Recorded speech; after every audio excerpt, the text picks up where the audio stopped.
بسم اللہ الرحمن الرحیم۔ کتاب قصص القرآن جلد 4 پارٹ نمبر 2 پیج نمبر 308۔ مثلاً وَاذْكُرْ فِي الْكِتَابِ مُوسَىٰ وَاذْكُرْ فِي الْكِتَابِ إِدْرِيسَ وَاذْكُرْ فِي الْكِتَابِ إِسْمَاعِیل وَاذْكُرْ فِي الْكِتَابِ إِبْرَاہِیم وَاذْكُرْ فِي الْكِتَابِ مَرْیَم اور فَأَرْسَلْنَا إِلَیْہَا رُوحَنَا، ہم نے مریم کی جانب اپنے فرشتہ جبرائیل کو بھیجا، اور قال انما انا رسول ربک، میں بلا شبہ تیرے پروردگار کی جانب سے پیغمبر ہوں۔ نیز آل عمران میں مریم کو ملائکۃ اللہ نے جس طرح خدا کی جانب سے پیغمبر بن کر خطاب کیا ہے، وہ بھی اس دعویٰ کی روشن دلیل ہے۔ اور مریم کو صدیقہ ہونے متعلق جو سوال ہے، اس کا جواب دیتے ہوئے فرماتے ہیں کہ اگر قرآن نے حضرت مریم کو صدیقہ کہا ہے تو یہ لقب ان کی شان نبوت کے اسی طرح منافی نہیں ہے جس طرح حضرت یوسف کو مسلم نبی ہونے کے باوجود آیت یوسف و صدیق میں ان کا صدیق ہونا ان کے نبی ہونے کو مانع نہیں ہے، بلکہ ذکر پاک مقامی خصوصیت کی بنا پر مذکور ہوا ہے، کیونکہ جو نبی ہے وہ بہرحال صدیق ضرور ہے، البتہ اس کا عکس ضروری نہیں ہے۔ ان علماء اسلام کی ترجمانی جس تفصیل کے ساتھ کتاب الفصل میں مشہور محدث ابن حزم رحمہ اللہ نے کی ہے، اس وقت اس تفصیل و قوت کے ساتھ دوسری جگہ نظر سے نہیں گزری، اس لیے سطور ذیل میں اس پورے مضمون کا ترجمہ لائق مطالعہ ہے۔ نبوت النساء اور ابن حزم۔ یہ فصل ایسے مسئلہ کے متعلق ہے جس پر ہمارے زمانہ میں قرطبہ اندلس میں شدید اختلاف بپا ہوا۔ علماء کی ایک جماعت کہتی ہے کہ عورت نبی نہیں ہو سکتی، اور جو ایسا کہتا ہے کہ عورت نبی نہیں ہو سکتی وہ ایک نئی بدعت ایجاد کرتا ہے، اور دوسری جماعت قائل ہے کہ عورت نبی ہو سکتی ہے اور نبی ہوئی ہے، اور ان دونوں سے الگ تیسری جماعت کا مسلک توقف ہے، اور وہ اس بات و نفی دونوں باتوں میں سکوت کو پسند کرتے ہیں۔ مگر جو حضرات عورت سے متعلق منصب نبوت کا انکار کرتے ہیں، ان کے پاس اس انکار کی کوئی دلیل نظر نہیں آتی، البتہ بعض حضرات اپنے اختلاف کی بنیاد اس آیت کو بناتے ہیں وَمَا أَرْسَلْنَا مِن قَبْلِكَ إِلَّا رِجَالًا نُوحِي إِلَيْهِمْ۔ میں کہتا ہوں کہ اس بارے میں کس کو اختلاف ہے، اور کس نے یہ دعویٰ کیا ہے کہ اللہ تعالیٰ عورت کو ہدایت خلق کے لیے رسول بنا کر بھیجتا ہے، یا اس نے کسی عورت کو رسول بنایا ہے۔ بحث رسالت کے مسئلہ میں نہیں ہے بلکہ نبوت میں ہے، بس طلب حق کے لیے ضروری ہے کہ اول یہ غور کیا جائے کہ لغت عرب میں لفظ نبوت کے کیا معنی ہے، تو ہم اس لفظ کو انباء سے ماخوذ پاتے ہیں جس کے معنی ہے اطلاع دینا۔ بس نتیجہ یہ نکلتا ہے کہ جس شخص کو اللہ تعالیٰ کسی معاملے کے ہونے سے قبل بذریعہ وحی اطلاع دے یا کسی بھی بات کے لیے اس کی جانب وحی نازل فرمائے، وہ شخص مذہبی اصطلاح میں بلا شبہ نبی ہے۔ آپ اس مقام پر یہ نہیں کہہ سکتے کہ وحی کے معنی اس الہام کے ہیں جو اللہ تعالیٰ نے کسی مخلوق کی سرشت میں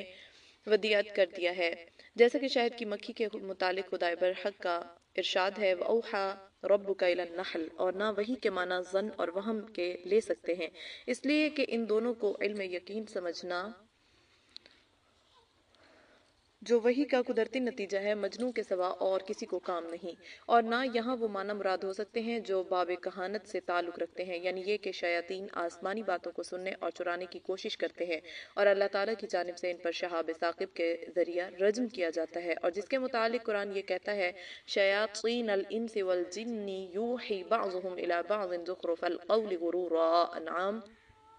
112 آیت۔ کیونکہ یہ باب کہانت رسول اللہ صلی اللہ علیہ وسلم کی ولادت باسعادت کے وقت سے مسدود ہو گیا، اور نہ اس جگہ وحی کے معنی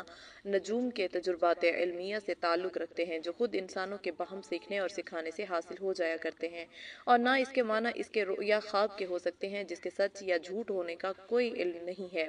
بلکہ ان تمام معانی سے جدا وحی بمعنی نبوت یہ ہے کہ اللہ تعالیٰ اپنے قصد اور ارادہ سے ایک شخص کو ایسے امور کی اطلاع دے جن کو وہ پہلے سے نہیں جانتا، اور مستورہ بالا ذرائع علم سے الگ یہ امور حقیقت ثابتہ بن کر اس شخص پر اس طرح منکشف ہو جائیں گویا آنکھوں سے دیکھ رہا ہے، اور اللہ تعالیٰ اس علم خاص کے ذریعے اس شخص کو بغیر کسی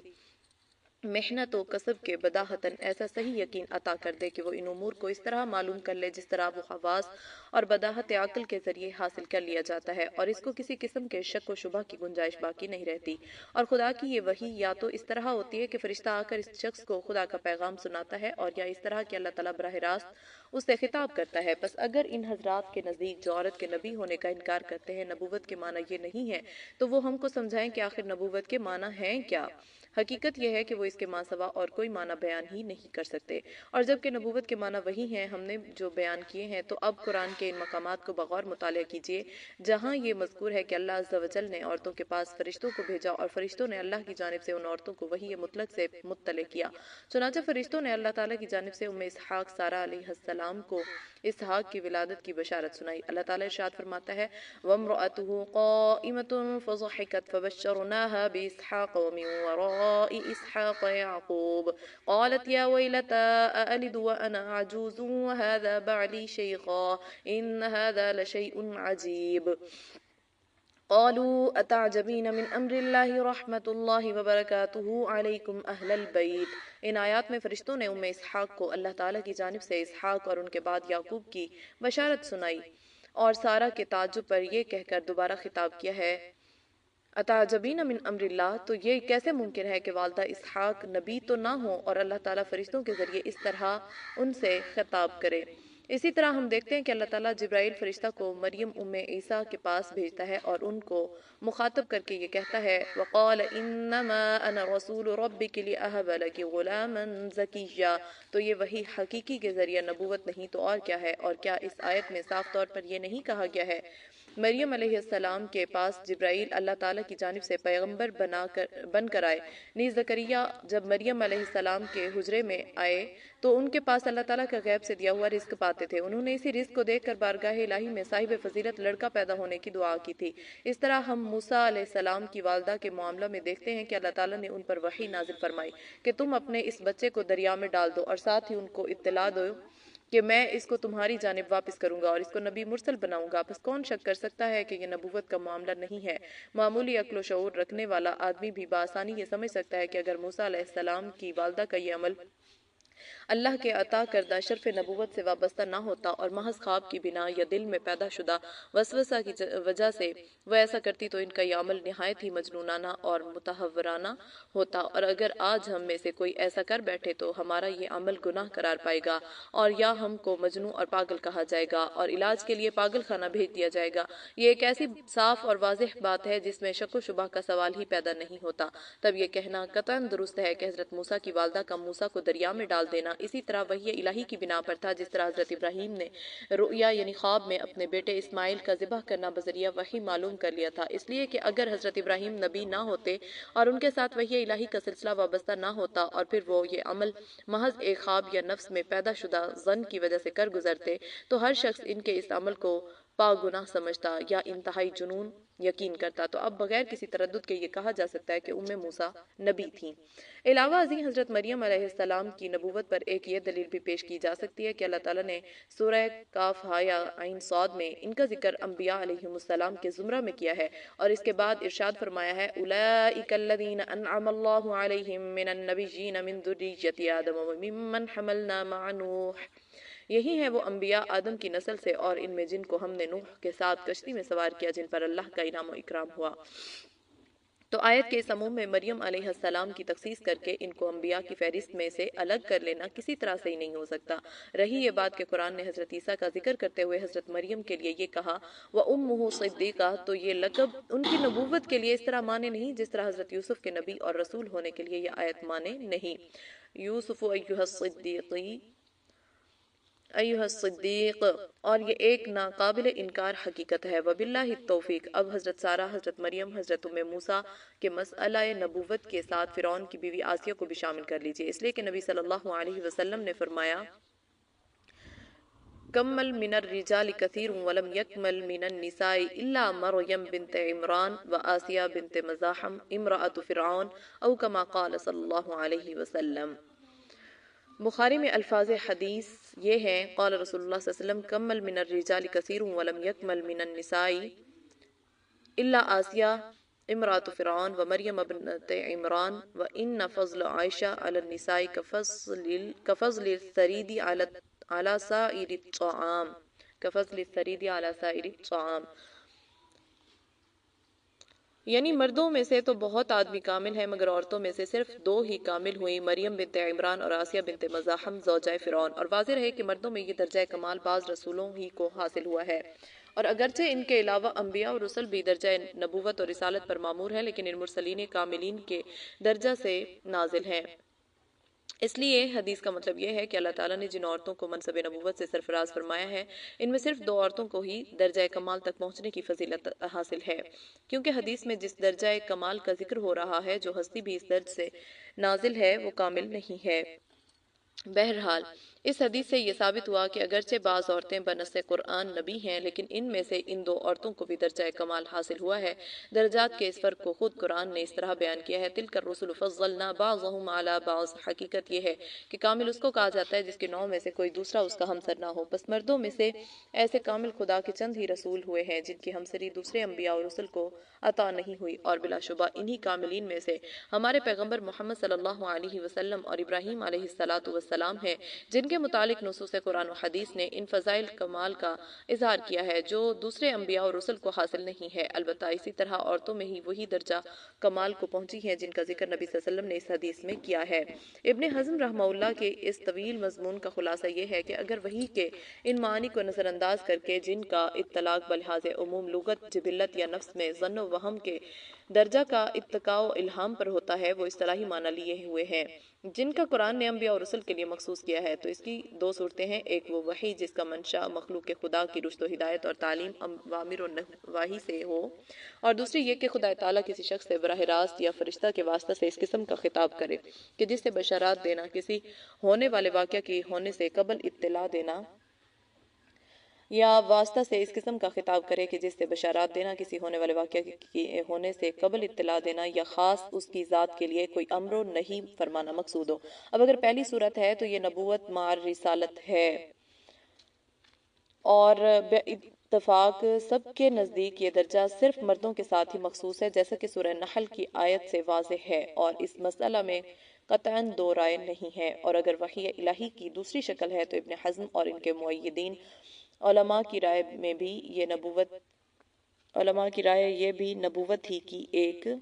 قسم ہے، کیونکہ قرآن عزیز نے سورہ شورى میں انبیاء علیہ السلام پر نزول وحی کے جو طریقے بیان کیے ہیں وہ اس وحی پر بھی صادق آتے ہیں۔ سورہ شورى میں ہے وَمَا كَانَ لِبَشَرٍ أَن يُكَلِّمَهُ اللَّهُ إِلَّا وَحْيًا أَوْ مِن وَرَاءِ حِجَابٍ أَوْ يُرْسِلَ رَسُولًا فَيُوحِيَ بِإِذْنِهِ مَا يَشَاءُ إِنَّهُ عَلِيٌّ حَكِيمٌ۔ شورى 51۔ اور کسی انسان کے لیے یہ صورت ممکن نہیں کہ اللہ تعالیٰ اس سے بالمشافہ گفتگو کرے مگر یا وحی کے ذریعے یا پس پردہ کلام کے ذریعے، اس صورت سے کہ اللہ کسی فرشتے کو پیغمبر بنا کر بھیجے اور وہ اس کی اجازت سے جس کو چاہے اس بشر کو وحی لا کر سنا دے۔ بلا شبہ وہ بلند و بالا حکمت والا ہے۔ اور جبکہ قرآن نے وحی کی اس دوسری قسم کا اطلاق بنص صریح حضرت مریم، حضرت سارہ، حضرت ام موسیٰ، حضرت آسیہ پر کیا ہے، جیسا کہ سورہ ہود، قصص اور مریم سے ظاہر ہوتا ہے، تو ان مقدس عورتوں پر نبی کا اطلاق قطعاً صحیح ہے، اور اس کو بدعت کہنا سرتاسر غلط ہے۔ ابن حزم رحمہ اللہ کے مؤید علماء نے اس سلسلہ میں پیدا ہونے والے اس شبہ کا جواب بھی دیا ہے کہ قرآن نے جس طرح صاف الفاظ میں مرد انبیاء کو نبی اور رسول کہا ہے، اسی طرح ان عورتوں میں سے کسی کو نہیں کہا۔ جواب کا حاصل یہ ہے کہ جبکہ نبوت مع رسالت جو کہ مردوں کے لیے مخصوص کائنات انسانی کی رشد و ہدایت اور تعلیم تبلیغ نوع انسانی سے متعلق ہوتی ہے، تو اس کا قدرتی تقاضا یہ ہے کہ اللہ تعالیٰ نے جس شخص کو اس شرف سے ممتاز فرمایا ہے اس کے متعلق وہ صاف صاف اعلان کرے کہ وہ خدا کا بھیجا ہوا نبی اور رسول ہے، تاکہ امت پر اس کی دعوت و تبلیغ کا قبول کرنا لازم ہو جائے اور خدا کی حجت پوری ہو۔ اور چونکہ نبوت کی وہ قسم جس کا اطلاق عورتوں پر بھی ہوتا ہے خاص اس ہستی سے وابستہ ہوتی ہے جس کو یہ شرف ملا ہے، تو اس کے متعلق صرف یہی اظہار کر دینا کافی ہے کہ جو وحی من اللہ انبیاء اور رسل کے لیے ہی مخصوص ہے، اس سے ان چند عورتوں کو بھی مشرف کیا گیا ہے۔ عورتوں کی نبوت کے اس بات و انکار کے علاوہ تیسری رائے ان علماء کی ہے جو اس مسئلہ سکوت اور توقف کو ترجیح دیتے ہیں۔ ان میں شیخ تقی الدین سبکی رحمہ اللہ نمایاں حیثیت رکھتے ہیں۔ فتح الباری میں ان کا یہ قول مذکور ہے، قول السبکی اختلف فی هذه المسألة ولم يصح عندي في ذلك شيء۔ فتح الباری جلد 6 کتاب الانبیاء۔ سبکی فرماتے ہیں کہ اس مسئلہ میں علماء کی آراء مختلف ہیں اور میرے نزدیک اس بارے اثباتاً یا نفیاً کوئی بات ثابت نہیں ہے۔ حضرت مریم علیہ السلام نبی ہے۔ اس تفصیل سے یہ ضرور معلوم ہوتا ہے کہ عورتوں کی نبوت کے انکار پر امام الحرمین کا دعویٰ اجماع صحیح نہیں ہے۔ نیز یہ بھی تسلیم کرنا پڑتا ہے کہ فہرست انبیاء میں مستورہ بالا دوسری مقدس عورتوں کے مقابلہ میں حضرت مریم علیہ السلام کی نبوت کے متعلق قرآنی نصوص زیادہ واضح ہیں۔ یہی وجہ ہے کہ امام شعرانی، ابن حزم اور قرطبی کے درمیان حضرت مریم کے علاوہ انبیاء کی فہرست کے بارے میں خاصا اختلاف نظر آتا ہے اور حضرت مریم کی نبوت کے متعلق تمام مثبتین نبوت کا اتفاق ہے۔ ہم کو ابن کثیر رحمہ اللہ کے اس دعوے سے بھی اختلاف ہے کہ جمہور انکار کی جانب ہے، البتہ اکثریت غالباً سکوت اور توقف کو پسند کرتی ہے۔ آیت وصطفیٰ کی اعلیٰ نساء العالمین کا مطلب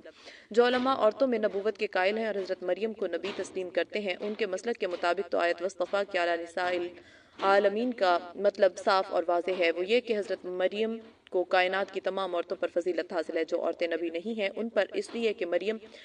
نبی ہیں، اور جو عورتیں نبی ہیں ان پر اس لیے کہ وہ ان قرآنی نصوص کے پیش نظر جو ان کے فضائل و کمالات سے تعلق رکھتی ہیں باقی نبیات پر برتری رکھتی ہیں۔ لیکن جو علماء عورتوں کی نبوت کا انکار فرماتے ہیں اور حضرت مریم کو نبیہ نہیں تسلیم کرتے، وہ اس آیت کی مراد میں دو جدا جدا خیال رکھتے ہیں۔ بعض کہتے ہیں کہ آیت کا جملہ نساء العالمین عام ہے اور ماضی، حال، مستقبل کی تمام عورتوں کو شامل ہے، اس لیے بلا شبہ حضرت مریم کو بغیر کسی استثناء کے کائنات انسانی کی تمام عورتوں پر فضیلت و برتری حاصل ہے۔ اور اکثر کا قول یہ ہے کہ آیت کے لفظ العالمین سے کائنات کی وہ تمام عورتیں مراد ہیں جو حضرت مریم کی معاصر تھیں، یعنی قرآن عزیز حضرت مریم کے زمانہ کا واقعہ نقل کرتے ہوئے کہتا ہے کہ اللہ تعالیٰ نے ان کو یہ بشارت دی کہ وہ اپنے زمانہ کی تمام عورتوں میں برگزیدہ اور صاحب کمال ہیں، اور ہم نے ان سب میں سے ان کو چن لیا ہے۔ اور العالمین کا یہ اطلاق وہی حیثیت رکھتا ہے جو حضرت موسیٰ کی امت بنی اسرائیل کے لیے اس آیت میں اختیار کی گئی، وَلَقَدِ اخْتَرْنَاهُمْ عَلَىٰ عِلْمٍ عَلَى الْعَالَمِينَ، اور بلا شبہ ہم نے اپنے علم سے ان بنی اسرائیل کو جہاں والوں کے لیے پسند کر لیا ہے، جہاں والوں کے مقابلہ میں پسند کر لیا ہے۔ اور جبکہ با اتفاق آراء بنی اسرائیل کی فضیلت کے متعلق یہ کہا جاتا ہے کہ العالمین سے ان کی معاصر امم اور اقوام مراد ہیں کہ ان میں سے امت موسیٰ کو فضیلت حاصل ہے، تو حضرت مریم کی فضیلت کے باب میں بھی یہی معنی مراد لینے چاہیے۔ حضرت مریم کا تقدس اور تقوی و طہارت حضرت عیسیٰ جیسے جلیل القدر پیغمبر کی والدہ ہونے کا شرف مرد کے ہاتھ لگائے بغیر معجزہ کے طور پر ان کے مشکوہ معلّہ سے حضرت عیسیٰ کی ولادت باسعادت بلا شبہ ایسے امور ہیں جن کی بدولت ان کو معاصر عورتوں پر فضیلت و برتری حاصل تھی۔ پھر یہ حقیقت بھی فراموش نہیں ہونی چاہیے کہ باب فضیلت ایک وسیع باب ہے، اور جس طرح کسی شے کی حقیقت بیان کرنے میں بلیغ اور عمدہ طریقے بیان یہ ہے کہ وہ جامع و مانع ہو، یعنی اس کی حقیقت پر اس طرح حاوی ہو کہ تمام دوسری چیزوں سے ممتاز ہو جائے، نہ ایسی کمی رہ جائے کہ اصل حقیقت پوری طرح بیان نہ ہو سکے، اور نہ اضافہ کرے کہ بعض دوسری حقائق بھی اس کے ساتھ شامل ہو جائیں۔ اسی طرح اس کے برعکس بیان فضیلت کے لیے فصاحت و بلاغت کا تقاضا یہ ہے کہ اس کو بیان حقیقت کی طرح حدود و قیود میں نہ جکڑ دیا جائے، کیونکہ اس مقام پر حقیقت شے نہیں بلکہ فضیلت شے کا اظہار ہو رہا ہے، جو اگر اسی طرح کے دوسرے افراد پر بھی صادق آ جائے تو بیان حقیقت کی طرح اس میں کوئی خلل واقع نہیں ہوتا، بلکہ اس موقع پر وسعت بیان ہی ازبس ضروری ہوتا ہے تاکہ مخاطب کے دل میں اظہار فضیلت سے جو نفسیاتی اثر پیدا کرنا ہے وہ دل نشین اور مؤثر ہو سکے۔ تو ایسی صورت میں اعلیٰ نساء العالمین کے معنی یہ نہیں ہوں گے کہ حضرت مریم کے علاوہ دوسری کوئی مقدس عورت اس شرف کو نہیں پہنچ سکتی یا نہیں پہنچی، بلکہ یہ ہوگا کہ حضرت مریم کو فضائل و کمالات میں بلند مرتبہ حاصل ہے۔ باب فضائل کی یہی وہ حقیقت ہے جس کے فراموش کر دینے پر فضائل صحابہ وغیرہ میں اکثر ہم کو لغزش ہو جاتی اور چند مقدس اشخاص سے متعلق فضائل کے مابین تضاد و تفاقض نظر آنے لگتا ہے۔ البتہ ان فضائل کی حدود سے گزر کر جب ہم صاحب فضائل افراد کے انفرادی و اجتماعی اعمال کا جائزہ لے کر فرق مراتب بیان کرتے ہیں تو وہ ضرور ایک دوسرے کے لیے حد فاصل ثابت ہوتے ہیں۔ مثلاً حضرات صحابہ و صحابیات کے فضائل کے پیش نظر فرق مراتب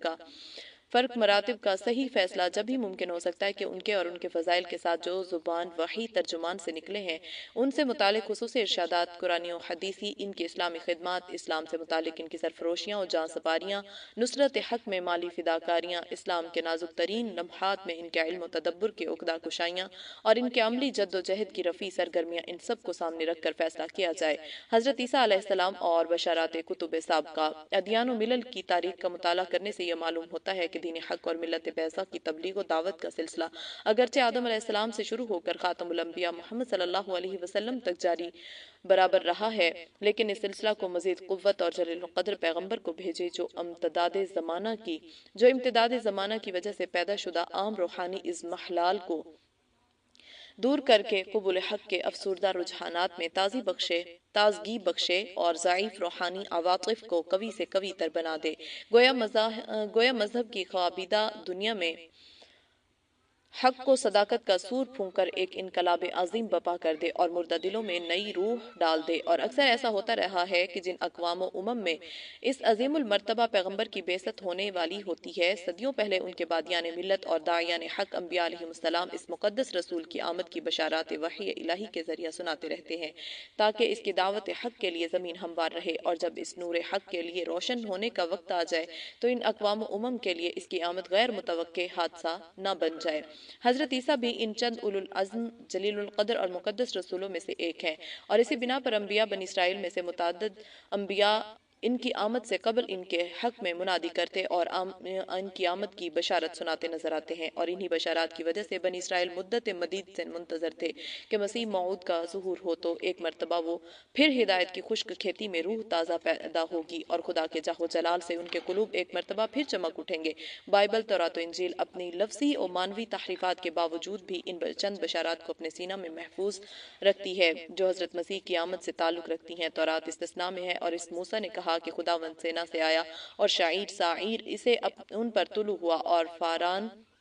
کے پہاڑوں سے جلوہ گر ہوا۔ باب 33 آیت 20۔ اس بشارت میں سینا سے خدا کی آمد حضرت موسیٰ کی نوبت کی جانب اشارہ ہے، اور سعیر سے طلوع ہونا نبوت عیسیٰ مراد ہے، کیونکہ ان کی ولادت باسعادت اسی پہاڑ کے ایک مقام بیت اللحم میں ہوئی ہے۔ یہی وہ مبارک جگہ ہے جہاں سے نور حق طلوع ہوا۔ فاران پر جلوہ گر ہونا آفتاب رسالت کی بعثت کا اعلان ہے، کیونکہ فاران حجاز کے مشہور پہاڑی سلسلہ کا نام ہے۔ تفصیل اپنے موقع پر آئے گی۔ حضرت یسعیاہ نبی کے صحیفہ میں ہے، ایک میں اپنا پیغمبر تیرے آگے بھیجتا ہوں جو تیری راہ تیار کرے گا۔ بیابان میں پکارنے والے کی آواز آتی ہے کہ خداوند کی راہ تیار کرو، اس کے راستے سیدھے بناؤ۔ باب 40 آیت 3 تا 8۔ اس بشارت میں پیغمبر سے عیسیٰ علیہ السلام مراد ہیں، اور بیابان میں پکارنے والے حضرت یحییٰ علیہ السلام ہیں جو حضرت عیسیٰ کے مناد تھے، اور ان کی بعثت سے قبل بنی اسرائیل میں ان کی بعثت و رسالت کا مسردہ جاں فضا سناتے تھے۔ اور متی کی انجیل میں ہے، جب یسوع ہیرودیس بادشاہ کے زمانہ میں یہودیہ کے بیت اللحم میں پیدا ہوا تو دیکھا کئی مجوس پورب سے یروشلم میں یہ کہتے ہوئے آئے کہ یہودیوں کا بادشاہ اور جو پیدا ہوا ہے وہ کہاں ہے؟ یہ سن کر ہیرودیس بادشاہ اور اس کے ساتھ یروشلم کے سب لوگ گھبرائے، اور اس نے قوم کے سب سردار کاہنوں فقیہوں کو جمع کر کے ان سے پوچھا کہ مسیح کی پیدائش کہاں ہونی چاہیے۔ انہوں نے اس سے کہا کہ یہودیہ کے بیت لحم میں، کیونکہ نبی یسعیاہ کی معرفت یوں لکھا گیا ہے، اے بیت لحم یہودا کے علاقہ، تو یہودا کے حاکموں میں ہرگز سب سے چھوٹا نہیں، کیونکہ تجھ میں سے ایک سردار نکلے گا جو میری امت اسرائیل کی گلہ بانی کرے گا۔ باب 2 آیات 1 تا 6۔ اور جب وہ یروشلم کے نزدیک پہنچے اور زیتون کے پہاڑ پر بیت فگے کے پاس آئے تو یسوع نے 2 شاگردوں کو یہ کہہ کر بھیجا کہ اپنے سامنے کے گاؤں میں جاؤ، وہاں پہنچتے ہی ایک گدھی بندھی ہوئی اور اس کے ساتھ بچہ تمہیں ملے گا، انہیں کھول کر میرے پاس لے آؤ، اور اگر کوئی تم سے پوچھے گا تو کہنا کہ یہ خداوند کو درکار ہیں، وہ فی الفور انہیں بھیج دے گا۔ یہ اس لیے ہوا کہ جو نبی کی معرفت کہا گیا تھا وہ پورا ہوا کہ صہون کی بیٹی سے کہو کہ دیکھ تیرا بادشاہ تیرے پاس آتا ہے، وہ حلیم ہے، گدھے پر سوار ہے، بلکہ لادو بچہ پر۔ باب 2 آیات 1 تا 6۔ اور یوحنا کی انجیل میں ہے، اور یوحنا یحییٰ کی گواہی یہ ہے کہ جب یہودیوں نے یروشلم سے کاہن اور لاوا یہ پوچھنے کے لیے اس یحییٰ کے پاس بھیجے کہ تو کون ہے، تو اس نے اقرار کیا اور انکار نہ کیا، بلکہ اقرار کیا کہ میں تو مسیح نہیں ہوں۔ انہوں نے اس سے پوچھا پھر کون ہے، کیا تو ایلیاہ ہے؟ اس نے کہا میں نہیں ہوں۔ کیا تو وہ نبی ہے؟ اس نے جواب دیا نہیں۔ پس انہوں نے اس سے کہا پھر تو ہے کون، تاکہ ہم اپنے بھیجنے والوں کو جواب دیں کہ تو اپنے حق میں کیا کہتا ہے؟ اس نے کہا میں جیسا کہ یشعیاہ نبی نے کہا ہے، بیابان میں پکارنے والے کی آواز ہوں، تم خدا کی راہ سیدھی کرو۔ باب 1 آیات 19 تا 23۔ اور مرقس اور لوقا کی انجیلوں میں ہے، وہ لوگ منتظر تھے اور سب اپنے اپنے دل میں یوحنا یحییٰ کی بابت سوچتے تھے کہ آیا وہ مسیح تھے یا نہیں، تو یوحنا یحییٰ ان سب کے جواب میں کہا میں تو تمہیں بپتسمہ دیتا ہوں، مگر جو مجھ سے زور آور ہے وہ آنے والا ہے، میں اس کی جوتی کا تسمہ کھولنے کے لائق نہیں، وہ تمہیں روح القدس سے بپتسمہ دے گا۔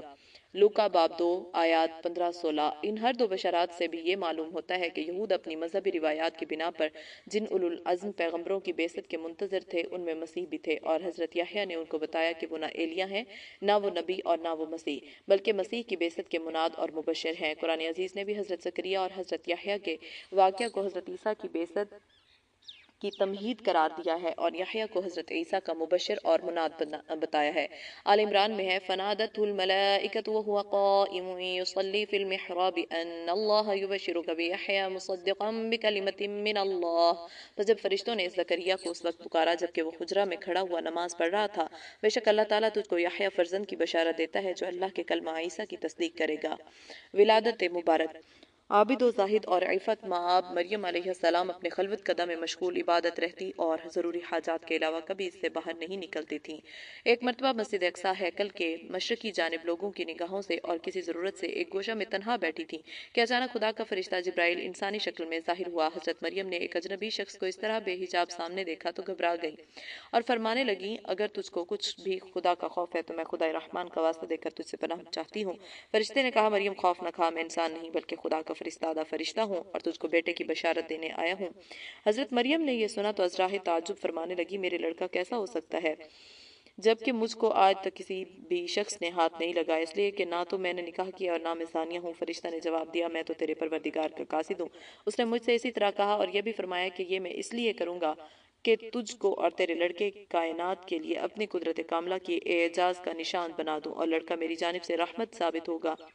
اور میرا یہ فیصلہ اٹل ہے۔ مریم اللہ تعالیٰ تجھ کو ایک ایسے لڑکے کی بشارت دیتا ہے جو اس کا کلمہ ہوگا، اس کا لقب مسیح اور اس کا نام عیسیٰ یسوع ہوگا اور وہ دنیا اور آخرت دونوں میں باوجاہت اور صاحب عظمت رہے گا کیونکہ وہ اللہ تعالیٰ کے مقربین میں سے ہوگا۔ وہ اللہ تعالیٰ کے نشان کے طور پر بحالت شیرگواری لوگوں سے باتیں کرے گا اور سن کہولت بڑھاپے کا ابتدائی دور بھی پائے گا تاکہ کائنات کی رشد و ہدایت کی خدمت کی تکمیل کرے، اور یہ سب کچھ اس لیے ضرور ہو کر رہے گا کہ اللہ تعالیٰ کا قانون قدرت یہ ہے کہ جب وہ کسی شے کو وجود میں لانا چاہتا ہے تو اس کا محض یہ ارادہ اور حکم کے ہو جا اس شے کو نیز سے ہست کر دیتا ہے، لہٰذا یہ یوں ہی ہو کر رہے گا اور اللہ تعالیٰ اس کو اپنی کتاب عطا کرے گا، اس کو حکمت سکھائے گا اور اس کو بنی اسرائیل کی رشد و ہدایت کے لیے رسول اور اولو العزم پیغمبر بنائے گا۔ قرآن عزیز نے ان واقعات کا معجزانہ اسلوب بیان کے ساتھ سورہ آل عمران اور سورہ مریم میں اس طرح ذکر کیا ہے وَإِذْ قَالَتِ الْمَلَائِكَةُ يَا مَرْيَمُ إِنَّ اللَّهَ اصْطَفَاكِ وَطَهَّرَكِ وَاصْطَفَاكِ عَلَى نِسَاءِ الْعَالَمِينَ يَا مَرْيَمُ اقْنُتِي لِرَبِّكِ وَاسْجُدِي وَارْكَعِي مَعَ الرَّاكِعِينَ ذَلِكَ مِنْ أَنْبَاءِ الْغَيْبِ نُوحِيهِ إِلَيْكَ وَمَا كُنْتَ لَدَيْهِمْ إِذْ يُلْقُونَ أَقْلَامَهُمْ أَيُّهُمْ يَكْفُلُ مَرْيَمَ وَمَا كُنْتَ لَدَيْهِمْ إِذْ يَخْتَصِمُونَ إِذْ قَالَتِ الْمَلَائِكَةُ يَا مَرْيَمُ إِنَّ اللَّهَ يُبَشِّرُكِ بِكَلِمَةٍ مِّنْهُ اسْمُهُ الْمَسِيحُ عيسى بن مريم وجيها في الدنيا والآخرة ومن المقربين ويكلم الناس في المهد وكهلا ومن الصالحين قالت رب أنى يكون لي ولد ولم يمسسني بشر قال كذلك الله يخلق ما يشاء إذا قضى أمرا فإنما يقول له كن فيكون ويعلمه الكتاب والحكمة والتوراة والإنجيل ورسولا إلى بني إسرائيل۔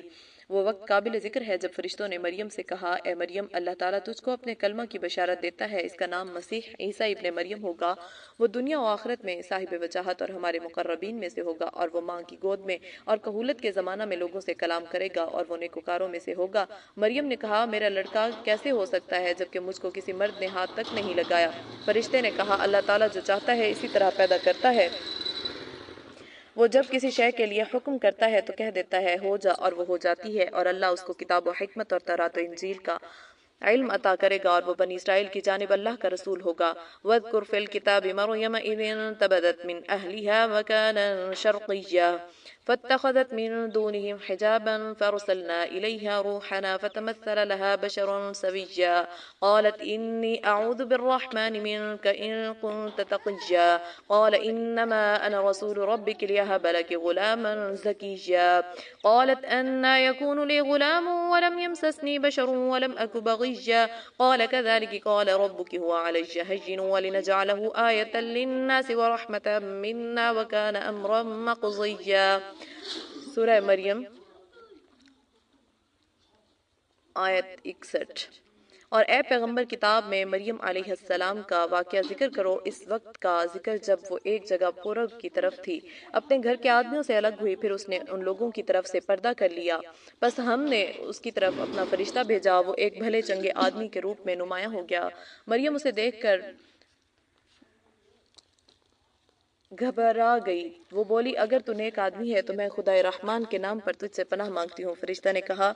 میں تیرے پروردگار کا فرستادہ ہوں اور اس لیے نمودار ہوا ہوں کہ تجھے ایک پاک فرزند دے دوں۔ مریم علیہ السلام بولی یہ کیسے ہو سکتا ہے کہ میرے لڑکا ہو حالانکہ کسی مرد نے مجھے چھوا نہیں اور میں بدچلن بھی نہیں ہوں۔ فرشتہ نے کہا ہوگا ایسا ہی۔ تیرے پروردگار نے فرمایا کہ یہ میرے لیے کچھ مشکل نہیں، وہ کہتا ہے یہ اس لیے ہوگا کہ اس مسیح کو لوگوں کے لیے ایک نشان بنا دوں اور میری رحمت کا اس میں ظہور ہو، اور یہ ایسی بات ہے جس کا ہونا طے ہو چکا ہے۔